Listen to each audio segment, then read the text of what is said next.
Hello नमस्कार दोस्तों, आप देख रहे हैं टाइम से भोजपुरी। आज हम बात करने वाले पावर स्टार पवन सिंह जी का एक न्यू सॉन्ग के बारे में। तो बने रहिए हमारी वीडियो के साथ। चैनल को अभी तक सब्सक्राइब नहीं किए हैं तो चैनल को सब्सक्राइब करके वीडियो को लाइक कर दीजिए।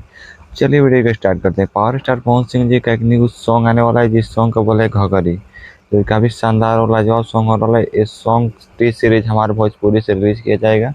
इस सॉन्ग का टीजर शायद आज के डेट में रिलीज कर दिया गया है। जी हाँ दोस्तों, टी सीरीज हमारे भोजपुरी से इस सॉन्ग का टीजर रिलीज कर दिया गया है। काफ़ी शानदार और लाजवाब तरीके से इसका वीडियो बनाया गया है। इसको गाए हैं पावर स्टार पवन सिंह जी और शिल्पी राज जी। इसमें म्यूजिक दिए हैं म्यूजिक डायरेक्टर प्रियांशु सिंह जी, और इस सॉन्ग को लिखे हैं आशुतोष तिवारी, जो कि काफ़ी अच्छे राइटर हैं और बहुत ही भोजपुरी के शानदार और लाजवाब राइटर हैं।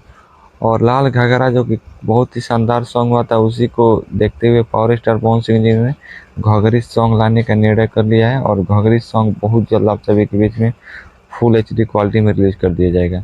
ये सॉन्ग कल सुबह सुबह के करीब में टी सीरीज हमारे भोजपुरी पर रिलीज किया जाएगा। जी हाँ दोस्तों, खबर चल के आ रहा है कि ये सॉन्ग कल सुबह 7 बजे के करीब में सॉन्ग रिलीज कर दिया जाएगा, जिस सॉन्ग का बोले घघरी। काफ़ी शानदार और लाजवाब सॉन्ग होने वाला है। काफ़ी अलग तरीके का इसका वीडियो बनाया गया है। श्वेता मेहरा जी इसमें फीचिंग का काम कर रही है पावर स्टार पवन सिंह जी के साथ। और ऐसे ही मजेदार खबरों के लिए आप हमारे चैनल को सब्सक्राइब कीजिए।